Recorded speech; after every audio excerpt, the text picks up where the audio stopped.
કુબાવા charitable trust દ્વારા Indian Red Cross સોસાયટીના સહયોગ પરમ પૂજ્ય મુક્તાનંદ બાપુ પ્રાગટ્ય દિવસ નિમિત્તે 71 યુનિટ રક્તદાન કર્યું હતું. ઉનાના દેલવાડા ખાતે કુબાવા ચેરિટેબલ ટ્રસ્ટ અને ઇન્ડિયન રેડક્રોસ સોસાયટી સાવરકુંડલાના સહયોગથી પરમ પૂજ્ય મુક્તાનંદ બાપુના પ્રાગટ્ય દિવસ નિમિત્તે મહા બ્લડ ડોનેશન કેમ્પનું આયોજન કરવામાં આવ્યું હતું, જેમાં ગીર સોમનાથ જિલ્લાના મહાનુભાવો ઉપસ્થિત રહ્યા હતા.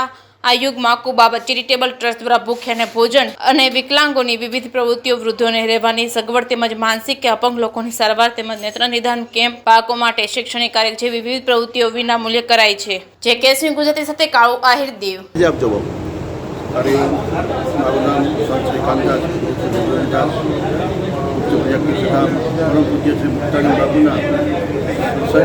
જન્મદિવસ નિમિત્તે આજે શ્રી કુબાવા ચેરિટેબલ ટ્રસ્ટ તથા ઇન્ડિયન રેડ ક્રોસ સોસાયટીએ આજે બ્લડ કેમ્પ રાખેલો છે. મેં પણ બ્લડ ડોનેટ કર્યું છે અને અત્યાર સુધીની અંદર 25 બોટલ બ્લડ એકઠું થયું છે અને હજી જેમ બને એમ બ્લડ એકઠું થાય એવી આશા અને બાપુજીનો આદર્શ છે કે ભાઈ કોઈ પણ વ્યક્તિને તમે સેવા કરો, ગરીબોની સેવા કરો, વૃદ્ધોની સેવા કરો, બીજું રાહત આપો અને જે થાય એ સેવા કરો, એવો ગુરુ મહારાજનો આદેશ છે. અને પૂજ્ય બાપુના કહેવાથી આ બધું અત્યારે આ જે યુવા પેઢી અત્યારે કરે છે એ ખૂબ અગત્ય કહેવાય કે ભાઈ આ રીતે આ કોઈ પણ કામમાં આપણે જોડાવવી આપણે ફરજ આવે છે. બાબુ, ઘણા લોકો બ્લડ ન મળવાને કારણે મૃત્યુ પામે છે, તો એના વિશે શું કહેશો? કોઈ પણ જગ્યાએ કોઈ પણ એવી સ્થિતિ હોય કદાચ એને ન મળે, પણ જો કોઈ આ રીતે ડોનેશન હોય અને બ્લડ બેંકની અંદર બ્લડ પીડ્યું હોય તો એ ત્યાં તપાસ કરી અને કન્ફર્મ કરી અને એ લઈ શકે અને એનો જીવ પણ બચી શકે. એટલા માટે આ બ્લડ ડોનેશન કરવું બહુ અગત્યનું છે.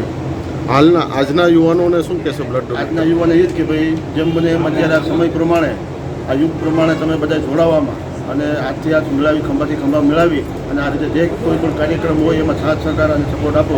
તેમાં કુબાવતભાઈ અમારે અત્યારે આ કાર્ય હાથમાં લીધું છે.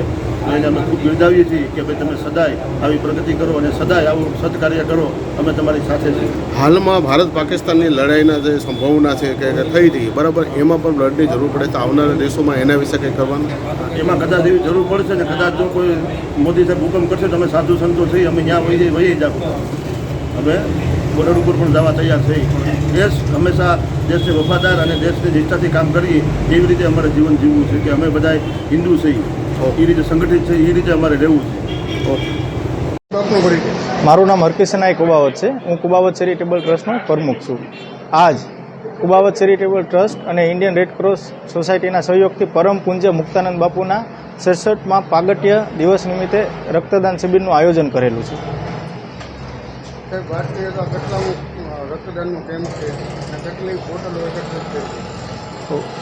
આ આપણો બીજો રક્તદાન કેમ્પ છે. 1 વર્ષ પહેલાં કર્યો હતો ત્યારે 70થી વધારે રક્તદાન આપણે એકઠું કર્યું હતું ને આમાં 3 કલાક જેટલો સમય થઈ ગયો છે. 51-52 બોટલ જેટલું રક્તદાન આપણે એકઠું કર્યું છે.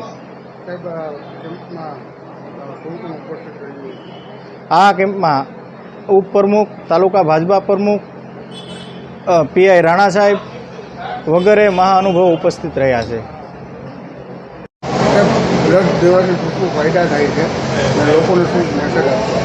લોકોને હું એક જ મેસેજ આપી, તમારા બ્લડ આપવાથી 90% કેન્સરનું પ્રમાણ ઘટી જાય છે, એટેક આવવાના ચાન્સ ઘટી જાય છે. તમારા બોડીની અંદર આરબીસી હોય છે, રેડ બ્લડ સેલ, એનું શુદ્ધિકરણ થાય છે, એટલે કે લોહીનું શુદ્ધિકરણ થાય છે. એટલે તમારું એક બ્લડ 3 લોકોની જિંદગી બચાવી શકે છે. એમાં અલગ અલગ હોય છે, પ્લેટલેસ, પ્લાઝમા અને હોલ બ્લડ. તો તમારે બ્લડ અવશ્ય આપવું પડે એવો આગ્રહ છે મારો.